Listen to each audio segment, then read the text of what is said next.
another episode of the Fat Goblin Podcast, the only podcast where pants are not only optional, but actively discouraged. I'm your host, Michael Lovados, and I'm joined, for the very first time, we're 2 episodes in, we're already having firsts, for the very first time by my co-host, Kenny Gage. Kenny Gage, say something and make it difficult for me to edit this together. Hey guys, how's it going? They can't answer you. They cannot. No. So, how about you tell some people, I'm sure you listened to the first episode, how about you give people the same sort of rundown I did? Yeah, no problem. So, my name's Kenny, 26, married.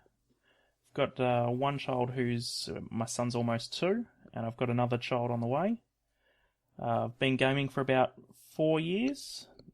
Don't really have any particular genre of games that I always go for. I pretty much just play anything that's available to me.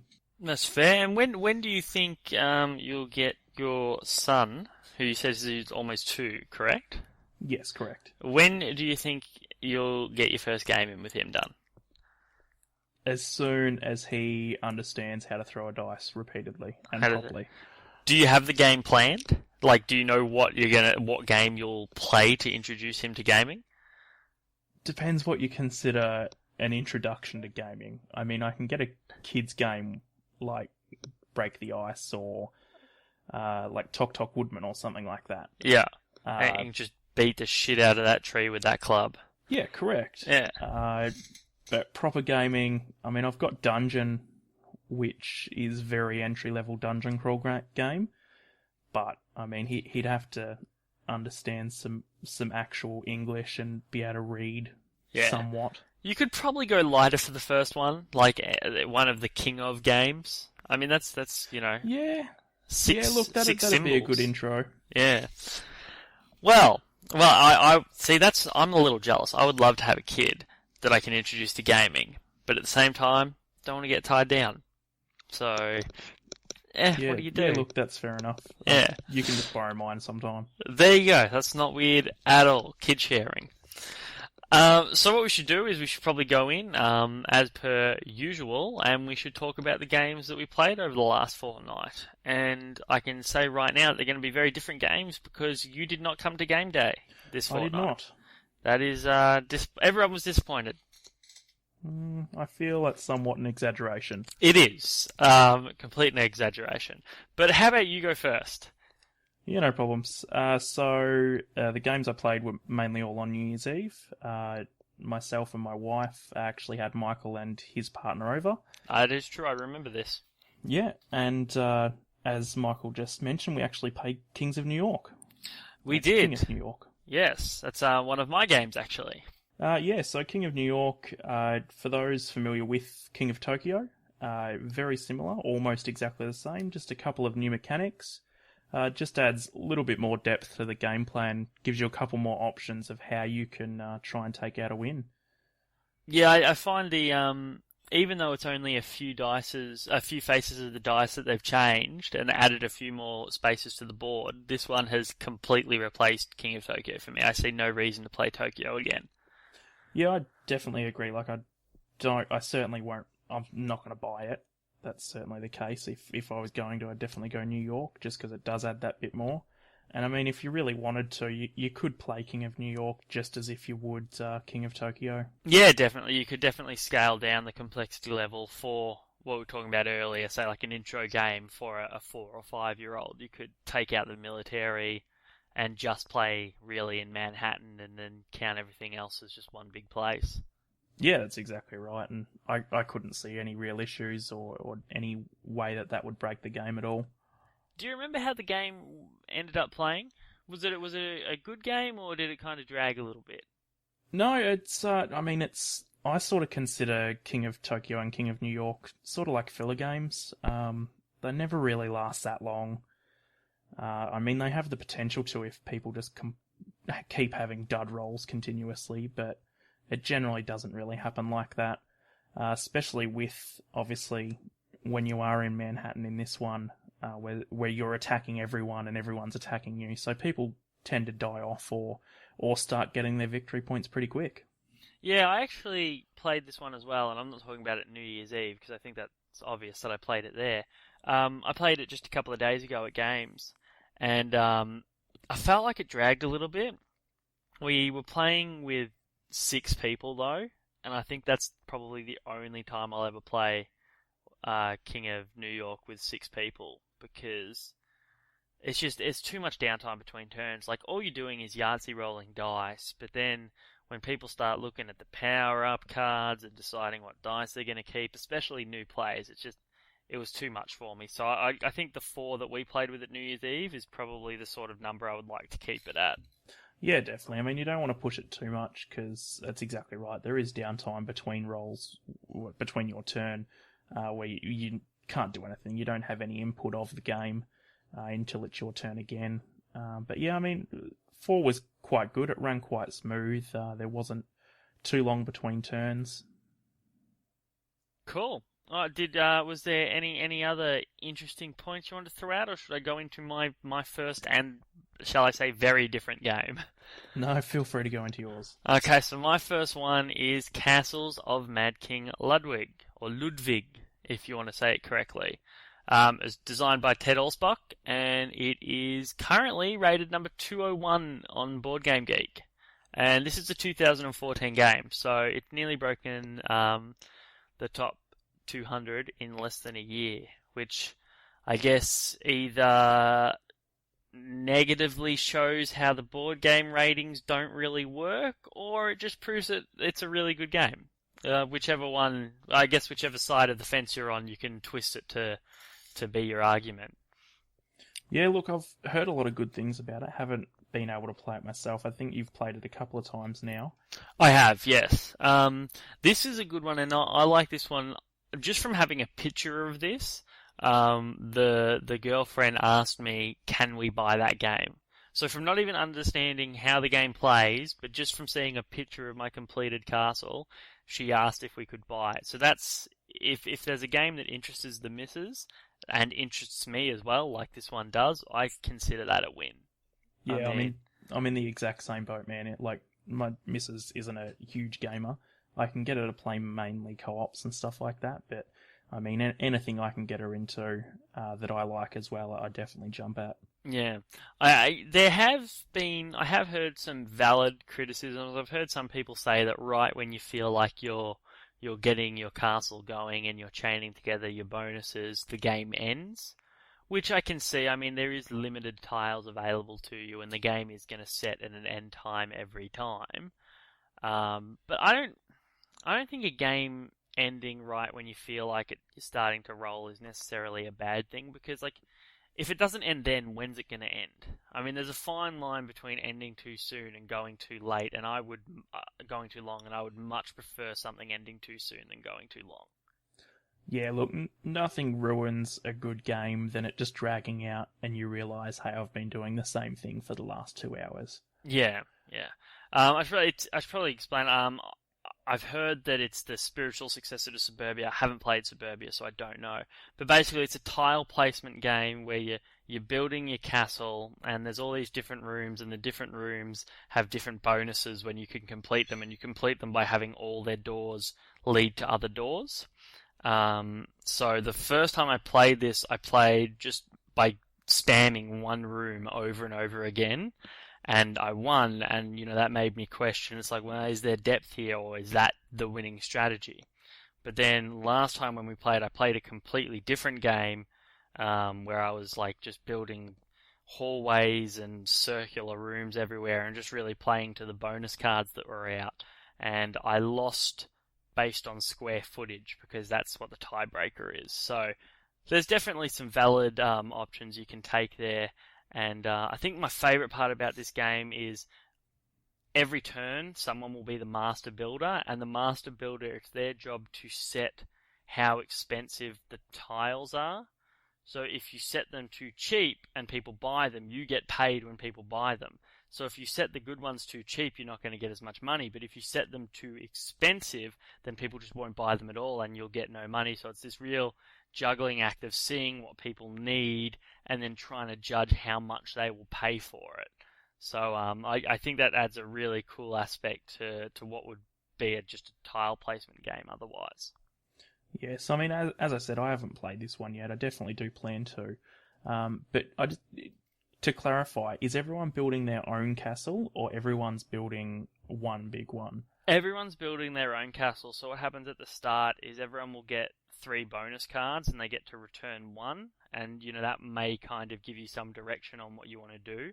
And then there'll also be 4 bonus sort of, I think they're called favor tokens, where the person who has the most of whatever one will get 8, and then the next person will get 6 points. So you've got, at the start of your game, you've potentially got 6 different things you can work towards.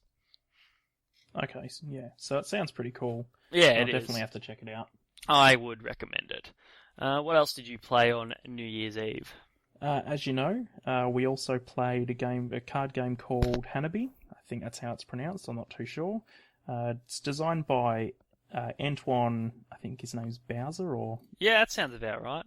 Yeah, I hear people much smarter than me pronounce it that way. And it's published by Asmodee Games. Currently ranked 125 overall on ranked that Board Game high, Geek. is it? Yeah. Wow. And under the Family Games ranking, it's number 14, so it's doing pretty well for itself. Yeah. So basically, what the game is well, the theme behind it is you're a bunch of people working to build a fireworks display. But you're all quite clumsy, so you're not really paying attention to what you're doing. And the way that plays out in the game is everyone has their own hand of cards, but you can't actually see what you have. So you're holding the cards facing everyone else, and you have to give clues to each other to make sure that these fireworks displays get built in the correct order, otherwise they blow up. It's an interesting theme. Is that you're a bunch of clumsy people that don't pay attention? Is that out of the rule book, or is that just your spin? No, I definitely have read it. I'm not sure if obviously that's word for word out of the rule book, but it's certainly put that way. That's good. I think that then it's probably the first game I've played where the theme of the game is you're an employee and you're not good at your job. You are an idiot. Yeah. I really like this one. Yeah, look, I think we played it twice, like just one after the other, because the first time we lost, I believe we discarded the number 5 card, which there's only one of for each colour. Yeah. And of course, doing that means we lost because we couldn't complete the stack of that particular colour. Mm-hmm. So yeah, the next time we played again and we actually won. Yeah, and I think it was good. I think from playing that first one, I think probably Hanabi is one of the few games where metagaming is probably encouraged, because you play the first game and you can see how people are going to play. Like, if you see how a certain person, what they're going to do if they've got no information. Yeah. Like, it became very apparent that if I had no information, I was probably just going to play a card. Yeah, that's exactly right. And because we sort of got used to that, we could use that to our advantage. And if we wanted you to play a card, we just wouldn't mention it. Yeah, because you knew, like, I was going to play it anyway. And that worked really well. And we won the second game. I think we won it right on midnight as well. We did. It was like smack on midnight, if not like one past or something, just as we won the fireworks game, funnily enough. Yeah, that was pretty good. So the picture of fireworks that we had for our Facebook was a card game. So it certainly was. A little lame, but like, yeah, it's better than standing out at Eastern Beach getting cold. Yeah, that's exactly right. Now, like, we didn't play on the hardest difficulty, did we? There was something that we left out. So with the regular difficulty, there's 5 different colours, and they're stacked 1 to 5. Well, you have to stack them 1 to 5. I think there's 3 1s, 2 2s, 2 3s, 2 4s, and only 1 5 of each colour. To play it on the hardest difficulty, there's also a rainbow fireworks. So there's basically 6 different colours. And you have to get all of them stacked from 1 to 5. Also, another thing to mention is your clues are actually limited. So you've only got a certain amount of clues to give. When you're out of clues to give, you actually have to discard cards to gain those clues back. But if you, of course, discard one of the ones that you need, then you lose. Yeah, it's definitely tricky balancing those, because there were a couple of times where... I mean, the second game, I had 3 5s in my hand. So once we knew that, unless the card in my hand was going to be played, if it came around, it needed to be played. If it came around to me and there were no clues available, and the fourth card I had was important, we would have been cooked, because I either needed to play it and potentially play it too early, or discard it to get a clue back and then potentially lose a card. So, yeah, managing those clues is probably the hardest part of the game. Yeah, but, I mean, again, with that and your sheer shoot from the hip mentality, Yeah. where you're just throwing cards down, I guess it sort of helped us, because we knew, like, because obviously the other three could see what Michael had. So we knew if it hit his turn and he wasn't told basically what it was, he would play it anyway. So we always made sure to save a clue for that. And this game seemed like one that went over with the women well until the last couple of turns. And then I think we lost them. Until we sort of made them work out using deduction what was left. Yeah. They were fine, and I think they did really enjoy it. Yeah, definitely. They really liked it up until the point where we're like, okay, now look at every single card that's out and use math and figure out what you have. It's not even math. It's these are all the available cards. You can see these ones. Which can't you see? Well, yeah. Well, when I say math, I mean like very basic math. Like you see 2 green ones. No, you can't see any other ones anywhere. So 3 take away 2 that you can see means that you have 1. Yeah, I guess you could look at it. Very basic math. So is that all you had for Hanabi? Yeah, look, it's quite, the rules are incredibly simple. It's probably it's weird to say, but it's the game, it's so hard not to cheat. Oh, but yeah. That's sort of the fun of it. I definitely suggest, it's only cheap, it's just like 100 so cards. I think you can get it for like $20. I'd definitely suggest, if you don't have it or don't know someone that has it, to pick it up.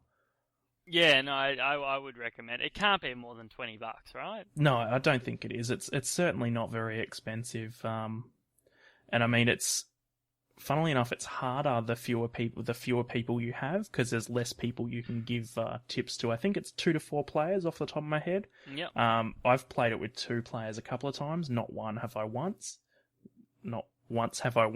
There we go. Yep. And I think I've played it with 4 players 4 times, and I've probably won 3 out of those 4. Oh, so we were like one of the only times you lost. Yeah. I feel bad now. Yeah. Probably my fault. Probably. No, but I would recommend Hanabi as well. Yes.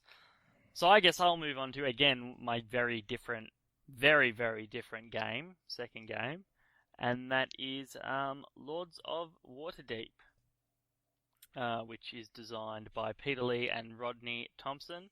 It's a 2012 game, and it's ranked as the 28th best board game of all time. Which, I don't know, it seems like it's a high price. Like, I enjoy the game, but I don't know if it's the 28th best game in the world. I've probably played 28 games that I like better than it. So, yeah, again, this rating system is very arbitrary. I've heard it gets better when you've got the expansion to it, but my concern there is Lords of Waterdeep is like one of my go-to intro-level games. So, like Seven Wonders, why would I want to add complexity to that? Yeah, look, just in regards to the actual ranking of the games and stuff like that, I don't really buy into it too much. I feel like a lot of it can be just complete hype. Like, there's been so many games that have been like ranked right up there before it's basically even released, or just on a pre-release or something like that. Yeah, I guess what you'd be hoping though is they don't stay there for long. Yeah, I mean, I guess that's true, but I mean, it's either way, I do enjoy the game that you're talking about now, but just, yeah, the ranking system, as you've said, it can be a bit funny. Yeah. So Lords of Waterdeep, it's, and I think if you told a lot of intro-level gamers this without them looking at the box, they probably wouldn't believe you. It's actually a Dungeons and Dragons game. Waterdeep is, apparently it's a town in Dungeons and Dragons where it rocks up in everyone's adventures from some point or another because it's just one of those iconic role-playing towns. So what they did is they took the town and they just put a worker placement game based around, sending your little guys out around this town, collecting adventurers, and then sending them out to do quests to get you, I guess it's prestige, and you're trying to be the most prestigious Lord of Waterdeep. But yeah, games this week we had. Who did we have? We had a couple. We had two first timers there. Of those two first timers, I don't even know what the experience of one was, but I'm guessing it was very, very low. So I played, introductory games like this and King of New York with them. And, it went really well. I mean, this is a game where you explain it and everyone kind of has this weird look on their face. And then by the end of the first round, everyone knows exactly what they're doing. And I think that's the mark of a good game. That's really how I play most of my games, I feel like. Rules explanations and things like that, only so much sinks in, and it doesn't matter how simple a game is or how difficult a game is. Like, I'll generally I won't go first if I've never played it. I'll let a couple of other people go first, and by the first or second round, or the end of the first or towards the end of the second round, I've generally picked it up. And I mean, even first time playing a lot of games, I generally fare pretty well, and it's a good thing about them because you learn by doing it. Like, it's... Yeah, no, I know what you're saying, and I would almost say that I'm one of those people as well. I learn that way too. The problem is, and the problem I found with teaching games is you can't teach to those people. You have to teach to the people that need to know the rules ahead of time, because the people that just want to play, they can sit around and be bored for 10 minutes. That's fine. But the people who need to know the rules, if you don't give them the rules, you're asking them to devote, 1.5, 2 hours to a game that they're never going to fully understand. So unfortunately, you have to do the boring rules explanation, I find. Yeah, no, I completely understand that as well, because obviously, I mean, people learn differently, and especially the newcomers that want to hear a lot of the rules first. Yeah. I mean, once you've been playing games for a while, you don't necessarily need to hear all the rules, because you just pick up the mechanics in the first round or so anyway. Yeah. But certainly I can understand new gamers especially wanting or needing to hear most, if not all, of the rules beforehand. I mean, they don't need to sit there and read the rule book. Yeah, of course not. But no. Being advised, like a fair few of the rules, that the main objective of the game, win conditions, is a really important one.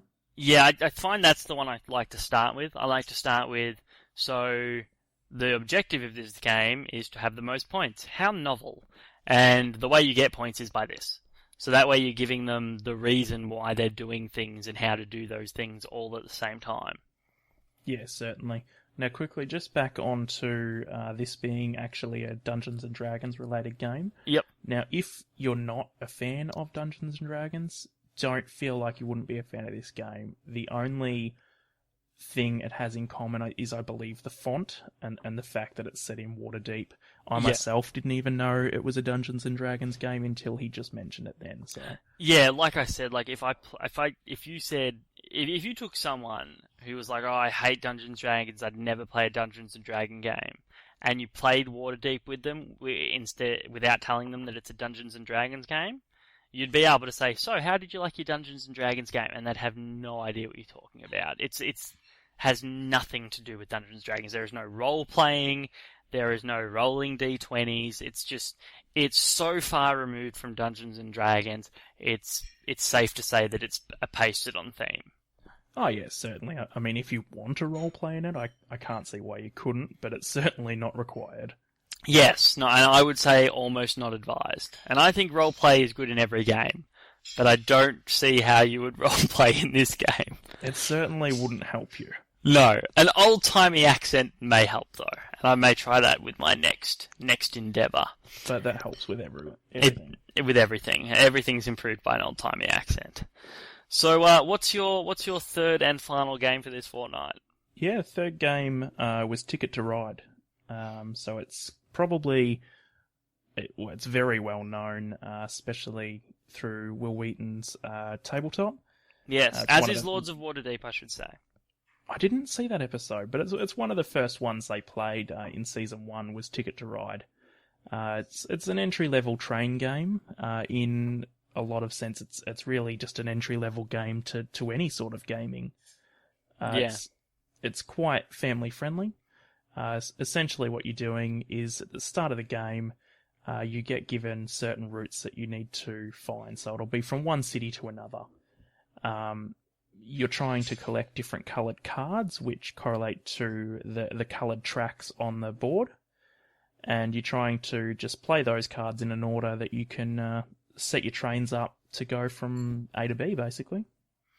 Yeah, it's those route cards that you were talking about are my only real criticism of the game. That once you get past the point of playing it with intro level gamers, where when you're playing with intro level gamers, wins and losses don't really matter.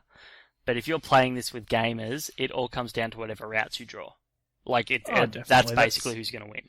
Yeah, that's sort of the luck mechanic out of it. Well, I mean, there's a lot of luck in it, really, because even the colour cards you draw, they come out at random as well. So, but I mean, it's a good game for what it is. I mean, it's nothing hugely in depth or anything like that. Essentially, you're just drawing coloured cards and then playing them so you can lay track.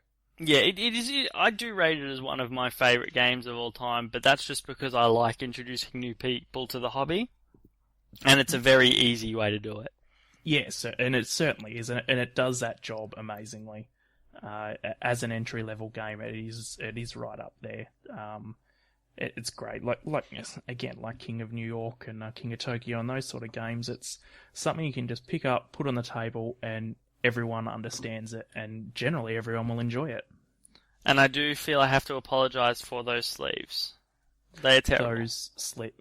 Michael, I don't know what he was thinking, but he decided it was a good idea to sleeve every single card in there with the most terrible quality, non-fitting cards ever. Yeah, they're penny sleeves. They end up costing about $0.01 a sleeve, those ones.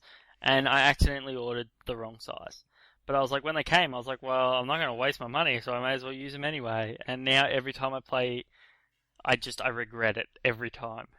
Look, cheap sleeves have their place, but it certainly wasn't on Ticket to Ride. No, I'm moving past sleeve. I'm done with sleeving. To the point where when I buy my next Firefly expansion, instead of sleeving it, I may unsleeve all of the other cards in Firefly. Yeah, look, as I said with Ticket to Ride, when you unsleeve them, just give all the sleeves to me. What will you do with them? Print and play. Okay, fair enough. That makes sense. Which Ticket to Ride were we playing, by the way? I believe it was Europe? Europe, yeah. Europe just recently over Christmas was replaced as my favourite Ticket to Ride. It used to be my favourite. Nordic countries has replaced it though. Because I feel it's a 3-player one and it's very tight. And a bit mean as well. So it wouldn't be my favourite one to intro a new person to the game. That would still be Europe or America. But if I'm going to play it with people that are more familiar with the hobby, I'm probably going to play Nordic. Yeah, certainly. So just quickly, in mentioning print and play, there is actually a Wizard of Oz themed Ticket to Ride. I believe it's Emerald City.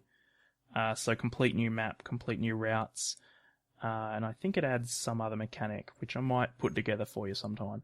So is that like a legitimate release by the company PMP, or like I'm how not does that entirely work? sure. I haven't looked into it in too much depth because I've never had the base game, because you do need the base game to play it. Okay, alright.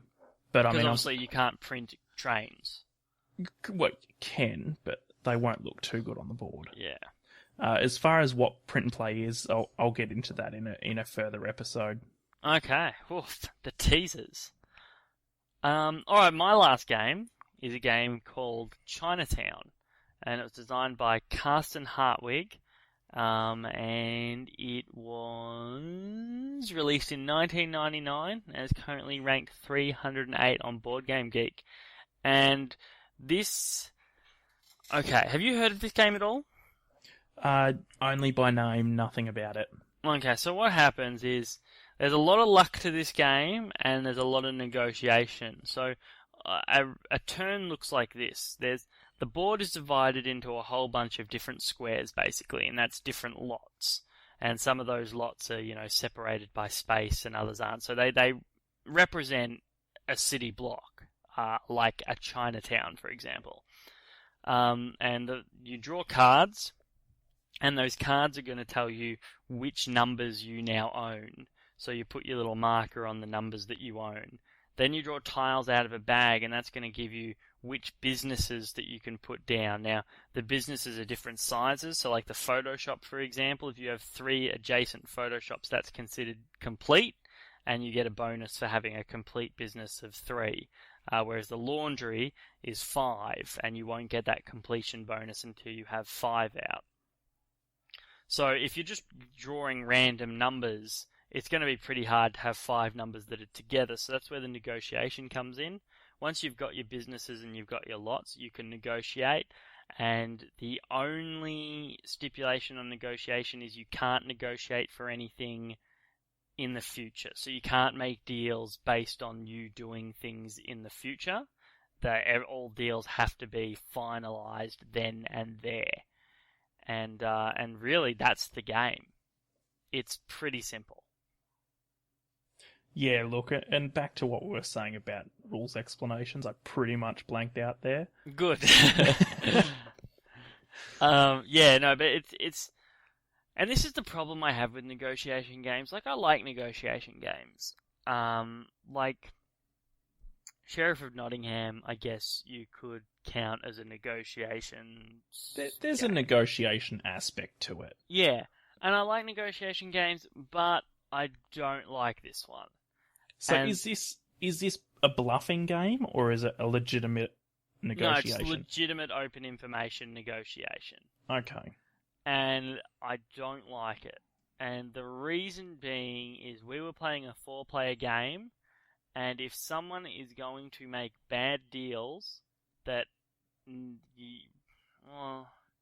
didn't really negatively affect them, but they weren't getting what they should have for the amount they were giving away, I can't stop that from happening. Yeah, and they're not going to enjoy it.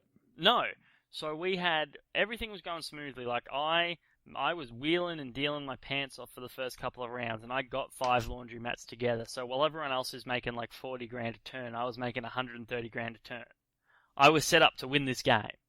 And then with 2 turns left, someone made a deal that pretty much resulted in one person getting $360,000 a turn for the next 2 turns, and all the other person got out of it, I think it was like 80 grand. But were they doing that to try and stop you from winning? I hope not, because king making is douchey. I completely understand that, but it doesn't mean it doesn't happen. Yeah, it's true. Like, it ended tight, but I just feel like I wasn't even upset that I lost. I was bothered that the guy made this deal, gave the other guy all this stuff, and pretty much ensured that person was going to win. That's not how you play games. Yeah, but so it sounds like they did exactly what I thought they were trying to do and just stop you from winning. It's possible. I didn't even think of it at the time. I thought it was just like they made a mistake or a miscalculation or something like that. And that's what annoyed me about this game. If someone does make a mistake or a miscalculation, there's not much you can do from stopping them other than butting in and saying, are you stupid? Like, why are you doing this? But they didn't listen. So. Yeah, no, that's fair enough. Just quickly, back to Sheriff of Nottingham. Sure, it's got a slight negotiation tactic, but I feel it's really more of a bluffing game. It is definitely more of a bluffing game. That's why I was hesitant. That's why I said I guess you could call Sheriff of Nottingham a negotiation game. I just couldn't think of any other negotiation games off the top of my head, which is retarded because my favourite game is a negotiation game. Which is? Cosmic Encounter. Yeah, certainly. But that's one I win all the time, so that's different. Yeah, no, I enjoy Cosmic Encounter, and I believe you spoke about it in the last episode, correct? I did, yes, because we played it at last games. Yeah, so, I mean, there's not a whole lot I could suggest about, or say about that game. It is a great game. It is. I think again, rules explanation, I completely ignored Michael through the rules explanation. and I actually won my first game of it, so... Yeah, solo win. I was very upset It was. because you could have chosen to take me with you. Michael did ask me to negotiate on the last turn. Yeah. I didn't even say I would and then attack. I just flat out refused. Yeah, just flat. Nope, not negotiating. Slaughtered his spaceships. Yeah. Sent them to the warp and took the solo win. And took the win, yeah. I actually had 5 players at games, me and 4 others, and I went, I got to go down to my car to get some stuff because I don't not like running games, but I generally try and avoid it if I can. I try and shirk that responsibility to someone else. But if there are intro level people at the event, it does become my job to run the games. So I went down to my car and everyone was surprised that I didn't bring Cosmic back up because I did have the play account for it.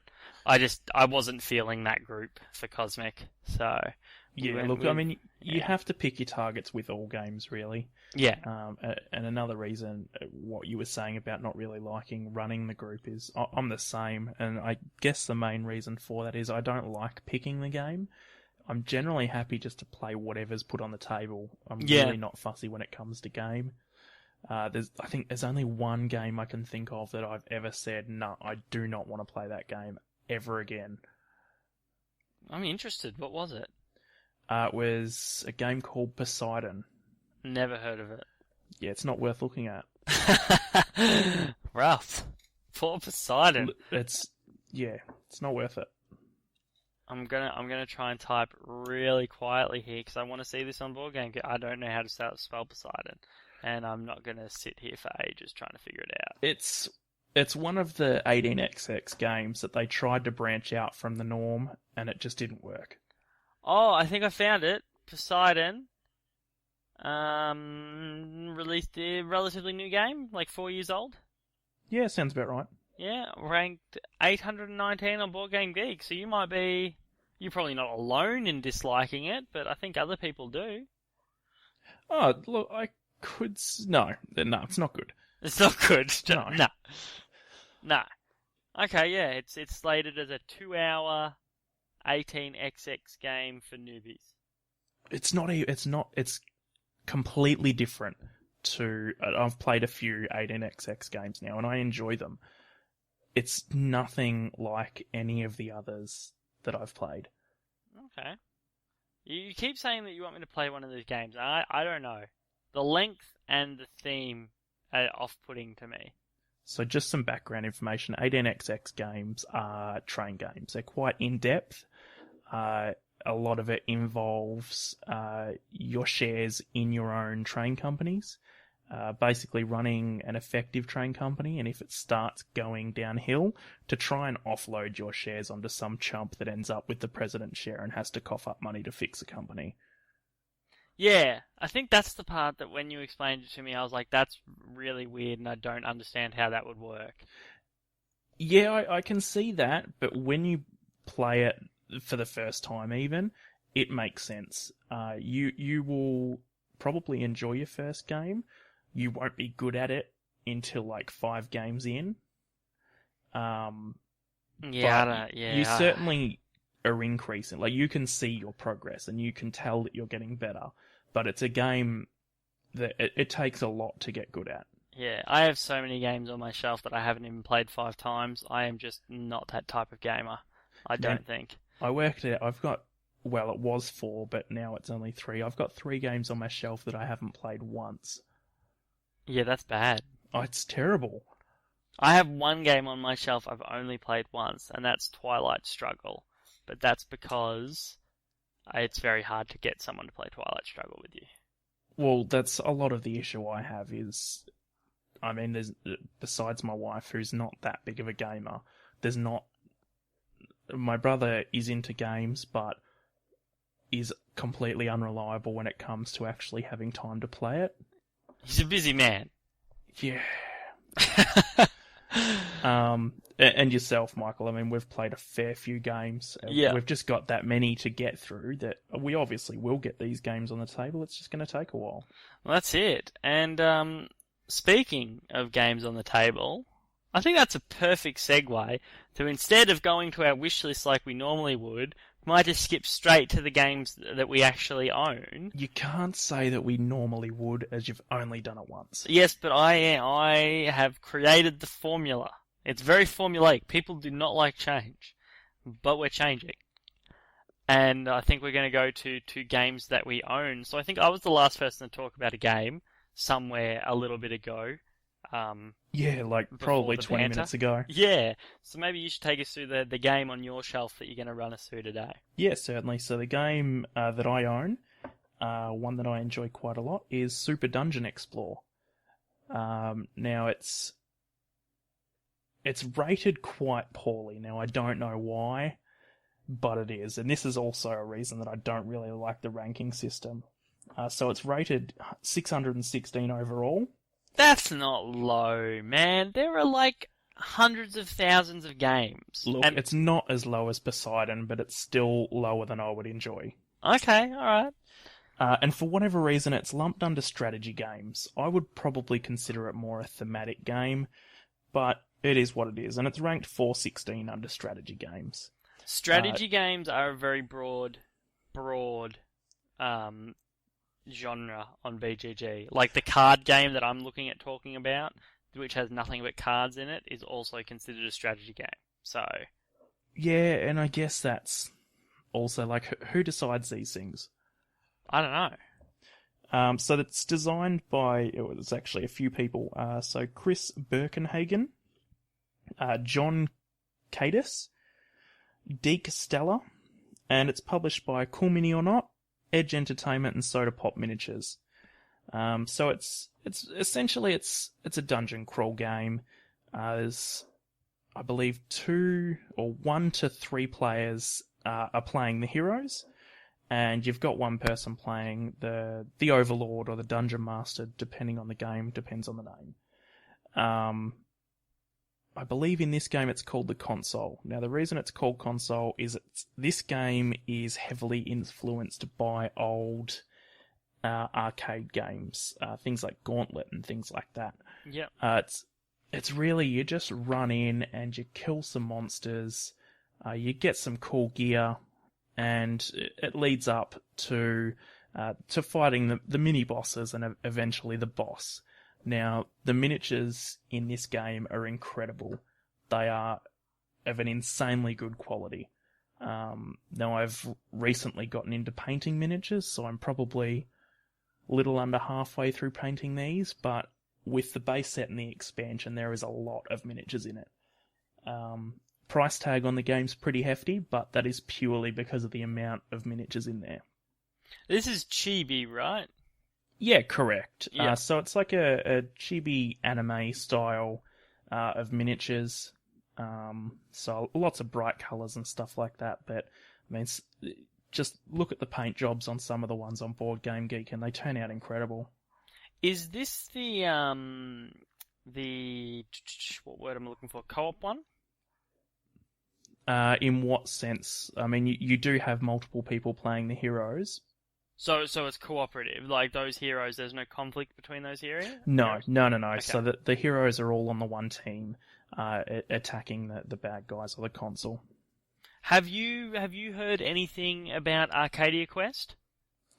I've heard, or I've looked at it a bit, and I've heard that it's basically the same, but they've tweaked a few things. So with Super Dungeon Explore, it's not a campaign game, which means you're not actually playing an ongoing story. Each game is its own game. You just set it up, play it, when you finish, pack it up, that's it. Campaign games are ongoing, and I believe that's what Arcadia Quest have done, is they've turned it into a campaign game. And it's no longer cooperative, which is why, of the two, I haven't played either. Arcadia Quest is probably the one that speaks to me a little bit more, just because I've turned a bit meh with co-op games of late. Hanabi was the exception. I did enjoy that. Yeah, I mean, I hadn't heard that about Arcadia Quest. It's certainly a game that has interested me, but as I've already got Super Dungeon Explorer, I just couldn't warrant spending that money.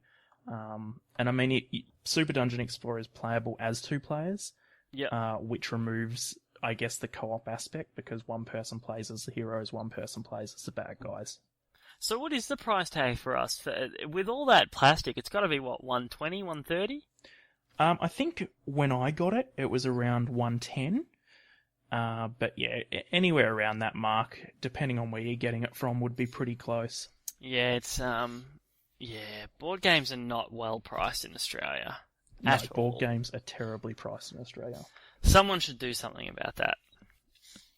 Not me, though. Not me. Yeah, look, that's not going to be me either. No. So you're halfway through painting it. How long has it taken you to get halfway through painting these?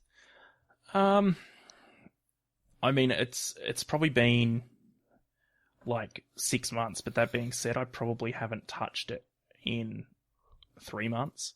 Okay. And I certainly don't sit there for hours on end or anything. Like, it's more like I'll sit down for 15 minutes and throw some paint on, and then I'll leave it for the next day or something. Yeah. No, it's a game that, like, I definitely, every time I'm at your place, I definitely, I see the box. I mean, the box is very eye-catching, and the game seems like it would be enjoyable, but I think when I asked about it once, you said that you want to get it all painted before you play it again, and that's evidently taking some time. Yeah, look, if it was not painted at all, I'd bring it straight out and play it. It's just that it's half painted. It's frustrating to play. Yeah. That being said, I'm sure we can get it on the table. Yeah, it probably wouldn't hurt. I like games. I like chibis. Like Crossmaster, I love that game. That game's awesome, and that's all about the chibis. Yeah, certainly.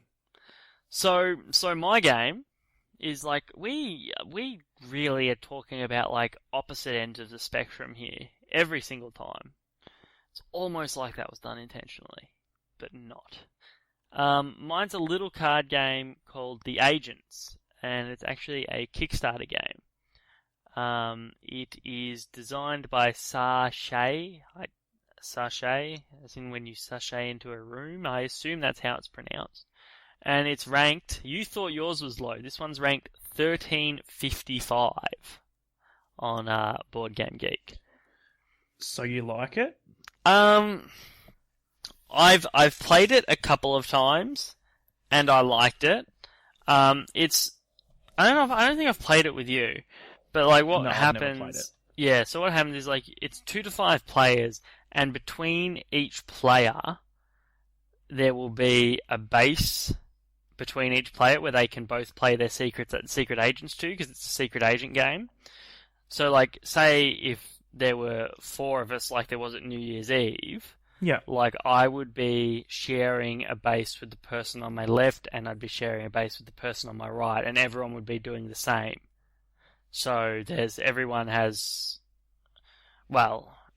apart from the people sitting diagonal against each other have a chance to interact with each other.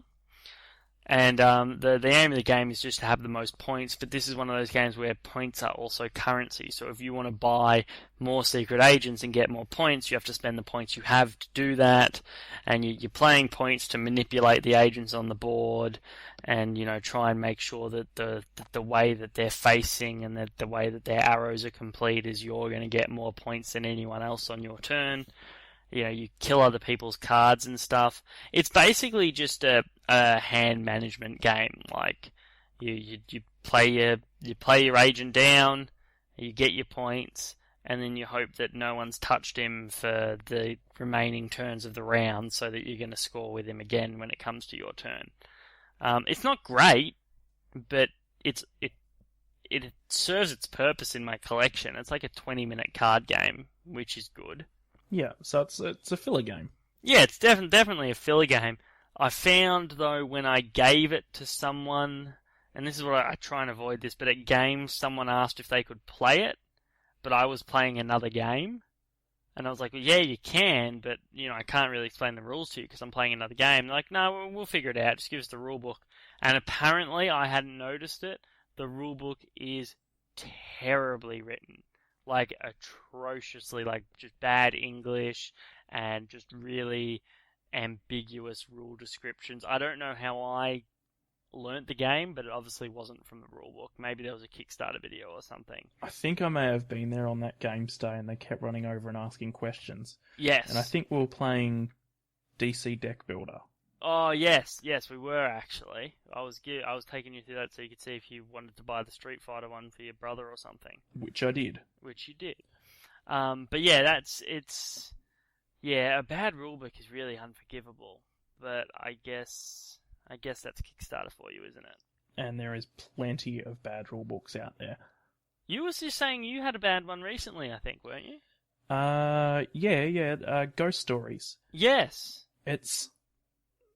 I'm sure all the information's there, it's just really hard to find. Before you get into Ghost Stories, we should officially transition to games on our wish list. Because that's on your wish list? Because Ghost Stories is on my wish list. And I know that you have it, but I'm weird when I buy games, because when I buy games, I buy them assuming that all the people around me are either going to die, move away, or just stop liking me. So even if someone has a game that I like, I want to have it in my collection as well, just to be safe. See, if I was going to assume that all my friends that have particular games were going to die, I'd just assume that I would be taking the games when they died. Okay, okay. That's an interesting... I don't think it works like that, but that's interesting. It's an interesting thought. Look, it will work like that. But yeah, Ghost Stories is it's weird because I said that I'm kind of gone cold on co-op games, but this is a co-op game, and I think that's because it's been on my wish list now for a little over a year. So this is before I'd started to go cold. I haven't gone cold enough to take it off yet though, because I've heard that it's a really good co-op game, and it is ranked 127 on Board Game Geek for whatever that means, and it's another Antoine Boza game. So you have this game, and Yes. You tried to struggle through the rulebook. Would you recommend it stay on my wish list or it come off? Yeah, certainly. Yeah. I'd recommend you play it, obviously, my copy first. That would probably be before helpful. you actually put money into it. Yeah. But I've only just recently played it. I think I played it last night, which is why I now have 3 games in my cupboard that haven't been played. It's incredibly unforgiving. It's very hard. Yeah. I don't want to go into it too much because I feel like it will come up as one of the games I own in one of the future episodes. But It's very, very good. It's well made. There is a bit of luck with the bad cards or the monsters, ghosts, whatever you want to call them, that you draw. Because some of them have the ability to bring up another one, and if you get, say, 3 of those in a row, you're in a very bad situation very quickly. Yeah, and it's almost like there should be something to stop that from happening. Well, that's what I sort of thought, which is when I again referred to the rules. Nothing. Nothing about it. Okay. Nothing. Yeah. I find, I don't know what it is. Maybe I'm just stupid.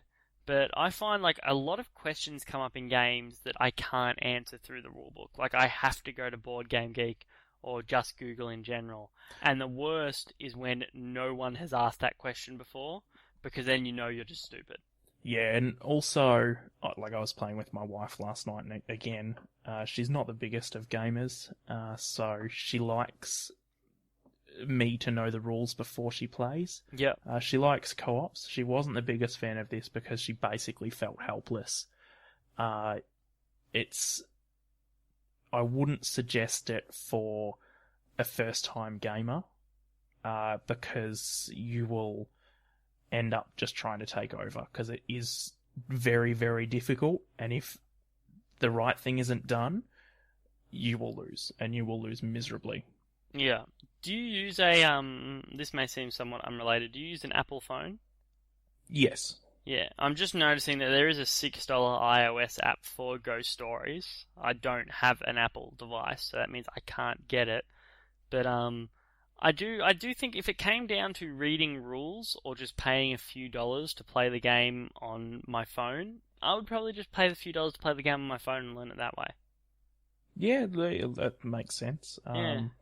And in all honesty, iOS games are actually quite good. There's a lot of them out there. If you keep an eye out, I think there's like iOS news or something like that on Board Game Geek. they often have ones that come up for free and stuff like that. Like I've got a fair few that go on like a promotion for free. And the games that they're normally charging, like this one, $6 or whatever, like they might have up free for a week or something. Yeah. Which, I mean, if you don't have the spare change, or obviously it needs to be credit card, I think, for iTunes or whatever, but then yeah, keep an eye out on the iOS news, and often things come up that are worth jumping on. Yeah, because at the end of the day, like, do you really want to set up Ghost Stories to play by yourself, or do you just want to, like, just hit the button on your phone and just go? In all honesty, I probably will it's really easy to set up. It's not difficult at all. So you would set this up to play solo over using an app? Yeah, probably. Interesting. Because it's really, really simple to set up. It's like, it would take me 2 minutes. I understand it's quicker to get the app, but yeah, I enjoy board games. I enjoy playing them on a table, not on my iPhone. Yeah, that's fair. That's definitely fair. Like, I would definitely use iOS for a game I don't have, but if I've got a game, I'll play it the actual physical copy. Okay, yeah. Okay, so what is your game on your wish list? Is it one that I have? No, it's not. Oof. It is one that someone in the gaming group has. If not already, it's on the way. It's probably Dan. Yeah, it's definitely Dan. And that is Star Wars Imperial Assault. Ah, yes, the new Descent. Yeah, exactly right. And in a lot of ways similar to, again, Super Dungeon Explore. It's a miniatures game. You've got good guys versus bad guys, basically. But this one is campaign, more like Descent and Arcadia Quest. I'm not sure whether the good guys can attack each other like in Arcadia Quest, but it certainly looks really good. I'm a Star Wars fan. Not over the top, I don't dress up or anything like that. But yeah, certainly a Star Wars fan. Been watching it since I was younger, and have the Star Wars card game, the LCG through Fantasy Flight. Yep. This is as well as through Fantasy Flight and Edge Entertainment. I think Fantasy Flight obviously owns some form of Star Wars rights, because they've got, I think, 2 different ship games. They've got X-Wing, and there's another one that starts with A that's just new, may not even be released yet. Imperial Assault? No, it's another ship's one, so it's scaled up. Yeah, that's Imperial Assault, isn't it? No, Imperial Assault is the... Armadas. Armadas. Yes, that's the one. Yep. Armadas. And that's got the bigger ships, like the Death Star and all the big Star Destroyers and stuff like that. X-Wing is the smaller ships, so it's got X-Wings, of course, and Y and B and all those other letters, as well as all the TIE fighters and stuff like that. So it's... the Fantasy Flight have a lot of decent Star Wars themed games going for it at the moment. Yeah, I'm not looking forward to this one at all. And the only reason being is I feel like it means I'm not going to get to play my Prophet of the Dark God much more, because I feel like when this comes, no one's going to want to play Descent anymore. That's not true at all. I'll definitely still want to play Descent. But we don't own the game. So that's the problem. Yeah, I still... Well, okay, so background. Myself, Michael's brother, my brother, and Dan, another guy from the gaming group, get together once a month or something like that and play Descent, playing through the campaign. Dan is the one that owns Descent, and he also now owns Star Wars. Michael is worried that Dan's not going to want to play Descent anymore and play Star Wars instead. But that being said, I believe in Descent we're up to the new quests that Dan hasn't been to before. So it's going to start getting new and interesting for him as well. So That's true. I don't know. I feel like if the choice is ever made, it would always be Star Wars.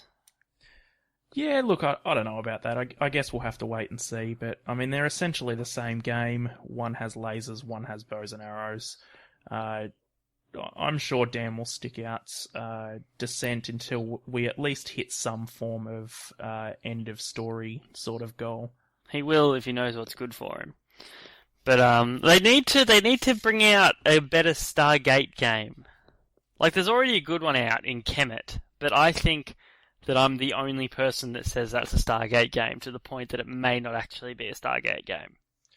I have not played Kemet. I don't know what it is. I know the name of it, but I don't know anything about it apart from that. It's a very good game set in ancient Egypt, and it does reference the Stargate. So for me, that's enough. It's a Stargate game. Fair enough. Okay, so that's your wish list, that's my wish list, that's your shelf, that's my shelf, that's what you've played, that's what I've played. That's the podcast. That is the podcast. And I realised that I said last week you could ask questions, but I didn't explain how to do that. And I've just come to that realisation mid-recording.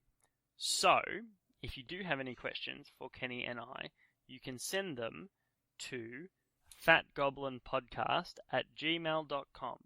And I hope that has not been taken by someone else, because I have not created it yet. But I will between now and when this goes live. So if you do have any queries, feel free to send an email there, and we will hopefully be able to answer them at the end of the show.